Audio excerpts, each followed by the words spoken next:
Hi hello வணக்கம், welcome to our YouTube channel. இன்றைக்கி நம்ம என்ன பண்ண போகிறோம்னா, இன்றைக்கி வந்து நான் பண்ணலை, என் நாட்டு பொண்ணு தான் பண்ணுறேன்னா ஒரு கிரேவி என்னமோ பண்ணுறேன்னா எப்படி பண்ணுறா என்னங்கிறத நம்ம பார்க்கலாம். ஆமாம் ஜார். ஹாய் ஃப்ரெண்ட்ஸ், நான் கோவக்காய் கிரேவி வந்து வீடியோவில் போட்டிருக்கேன். ஸோ வந்து நீங்களும் ட்ரை பண்ணி பார்த்துட்டு உங்களோட ஃபீட்பேக்கை வந்து கமெண்ட்ஸில் சொல்லுங்கள். லைக், ஷேர் அண்ட் சப்ஸ்கிரைப் பண்ணிக்கோங்க. தேங்க்யூ. ஹாய் ஹலோ ஃப்ரெண்ட்ஸ், எல்லோரும் எப்படி இருக்கீங்க? நல்லா இருக்கீங்களா? ஓகே, நான் இன்றைக்கி உங்களுக்கு ஒரு வித்தியாசமான ரெசிபி பண்ணி காட்ட போகிறேன். என்னென்னா கோவக்காய் கறின்னு சொல்லுவாங்க, இது கிரேவின்னு சொல்லலாம். என்னோடய மாமியார் தான் வந்து அடிக்கடி வீடியோ போடுவாங்க, நிறையா சமையல் வீடியோஸ். இது எனக்கு ஃபஸ்ட் டைம். ஸோ அதனால் வந்து நான் ஏதோ என்னோடய சின்ன ட்ரை, அப்புறம் போக போக ஏதாவது என்னால் முடிஞ்ச வீடியோஸ் நான் போடுறேன்.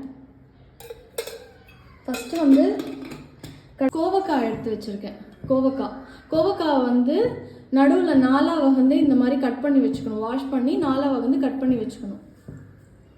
இதில் வந்து கோவக்காவை போட்டு ஃப்ரை பண்ணி எடுக்க போகிறேன்.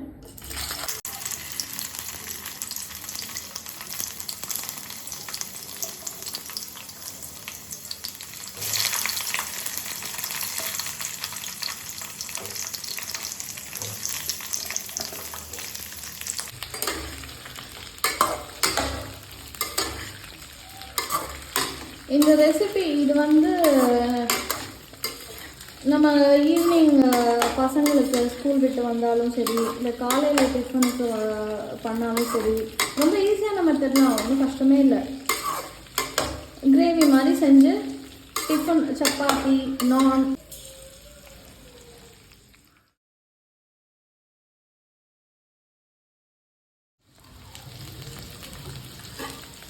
இது ஒரு 10 நிமிஷத்துக்கு இது வதங்கணும். எண்ணெயில் நம்ம போட்டு ஃப்ரை பண்ணணும்னு சொன்னேன் இல்லையா, அது கலர் சேஞ்ச் ஆகி தோல் சுருங்கணும்.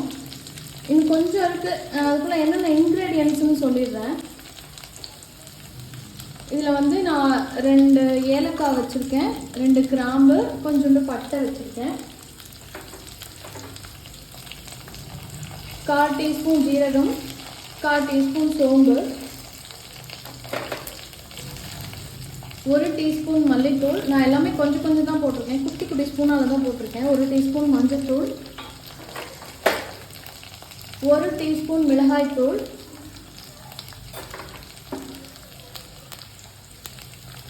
1/2 டீஸ்பூன் ஜீரகத்தூள், 1/4 டீஸ்பூன் மஞ்சள்தூள், 1 டீஸ்பூன் இஞ்சி பூண்டு பேஸ்ட், கொஞ்சோண்டு உப்பு, பொடியாக நறுக்கின 2 மீடியம் சைஸ் வெங்காயம். அதில் வந்து நான் பொடி பண்ணி வச்சுருக்கேன். நிலக்கடலை வேணும் இதுக்கு. நிலக்கடலை ஏன்னா அது வந்து ஃப்ளேவர் கொடுக்கும். நிலக்கடலை வந்து நான் பொடி பண்ணி வச்சுருக்கேன்.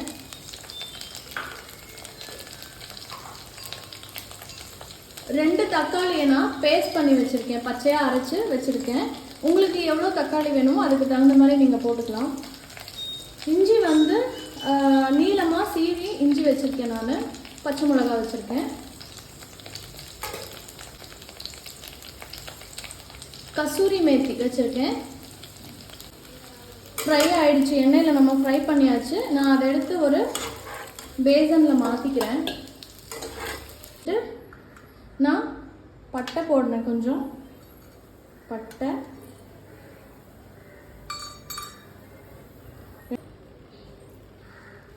ஜீரகம் 1/2 டீஸ்பூன் ஜீரகம். நெக்ஸ்ட்டு 1/2 டீஸ்பூன் சோம்பு,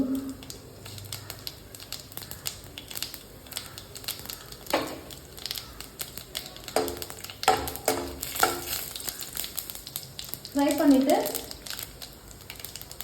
பொடியாக நறுக்கி வச்சுருக்கேன்னு சொன்னேன் இல்லையா, வெங்காயம். நான் 2 மீடியம் சைஸ் வெங்காயம் எடுத்திருக்கேன். உங்களுக்கு வேணுங்கிற அளவு நீங்கள் ஆட் பண்ணிக்கலாம்.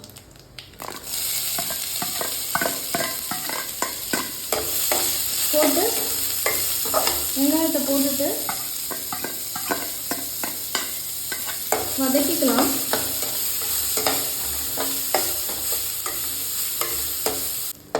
மஞ்சள்தூள் போட்டு, தனியாத்தூள் 1/4 டீஸ்பூன், ஜீரகத்தூள் 1/4 டீஸ்பூன்,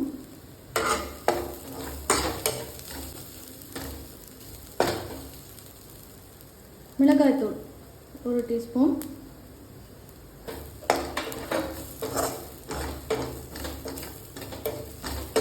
நான் ஆல்ரெடி தக்காளி வந்து அரைச்சு பேஸ்ட் பண்ணி வச்சுருக்கேன்னு சொன்னேன் இல்லையா, நான் 2 தக்காளி போட்டிருக்கேன். ஒரு பெரிய தக்காளி, ஒரு சின்ன தக்காளி போட்டிருக்கேன் 2. உங்களுக்கு எவ்வளோ வேணுமோ ஆட் பண்ணிக்கலாம். அதை நான் வந்து இதில் ஆட் பண்ணுறேன்.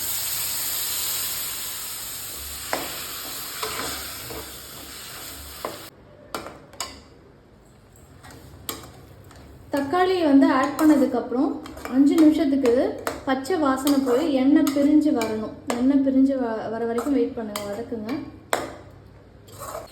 எண்ணெய் வந்து பிரிஞ்சு வந்தாச்சு. இல்லை ஏன்னா நான் தக்காளி பேஸ்ட் அரைச்சிருந்தேன் இல்லையா, அந்த கப்லேயே ஒரு 1/2 கப் அளவுக்கு நான் தண்ணி சேர்த்துக்கிறேன்.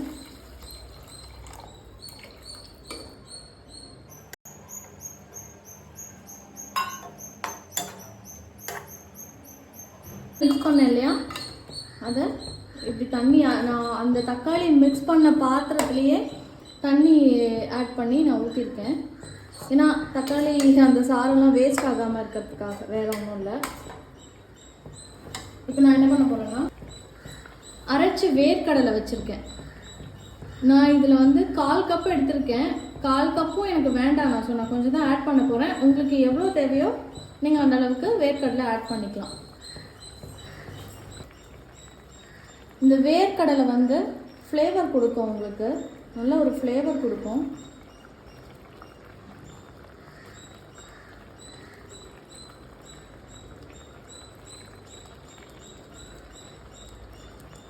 ஹாஃப் கப் மட்டும் ஆட் பண்ணிக்கிறேன். இதில்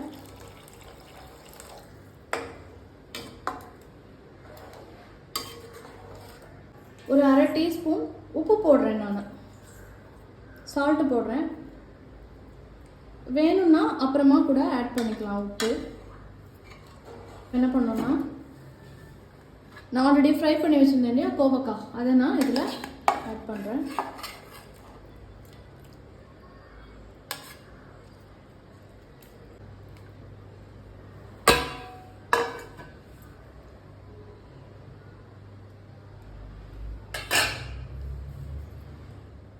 இதை நான் கோவக்காய் ஆட் பண்ணதுக்கப்புறம் ஒரு 10 நிமிஷம் மீடியம் ஃப்ளேமில் வச்சு வேக விடலாம். அப்படி வைக்கும்போது எண்ணெய் வந்து தனியாக பிரிஞ்சு வரும். ஸோ வெயிட் பண்ணலாம். மீடியம் ஃப்ளேமில் தான் வச்சுருக்கேன் நான். இப்போது இது நம்ம ஓப்பன் பண்ணியாச்சு. இது பார்த்திங்கன்னா கிரேவியாகவே வந்தாச்சு. கோவக்காயும் நல்லா வெந்திருக்கு, சூப்பராக வந்திருக்கு. சூப்பராகவும் இது கிரேவி கன்சிஸ்டன்ட்டுக்கு வந்தாச்சு. நான் உங்களுக்கு வீடியோவில் இன்க்ரீடியன்ட்ஸ் காட்டும் போது ஸ்டார்டிங்கில் சொல்லியிருந்திருப்பேன், நான் கரம் மசாலா எடுத்து வைக்க விட்டுட்டேன். ஸோ இப்போ நான் கரம் மசாலா ஒரு 1/2 டீஸ்பூன் எடுத்து வச்சுருக்கேன். அதை நான் போடுறேன்.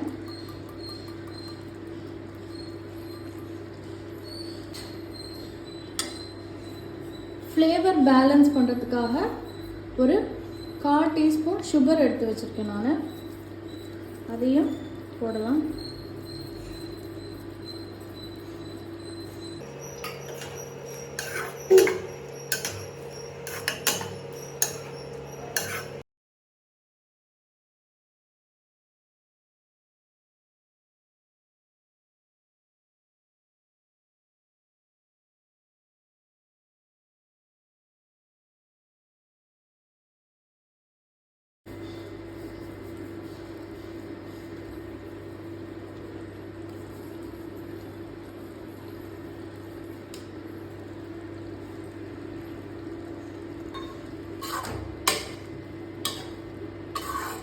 கசூரி மேத்தி ஆட் பண்ணிட்டு ஒரு வாட்டி கூட நல்லா கலந்து விட்டுக்கோங்க. இப்படி ட்ரை பண்ணி பாருங்கள். கோவக்காய் வாங்கி இந்த மாதிரி ட்ரை பண்ணி பாருங்கள். இது வந்து ரொட்டி, சப்பாத்தி, ஃபுல்கா இது மாதிரி கூட இந்த டிஷ்ஷுக்கெல்லாம் கூட சைட் டிஷ்ஷாக வச்சு நீங்கள் சர்வ் பண்ணலாம் ஈவினிங். ஸோ ட்ரை பண்ணி பாருங்கள் ஃப்ரெண்ட்ஸ். ட்ரை பண்ணி பார்த்துட்டு எப்படி இருக்குன்னு கமெண்ட் பாக்ஸில் கமெண்ட் பண்ணுங்கள். ஓகேவா?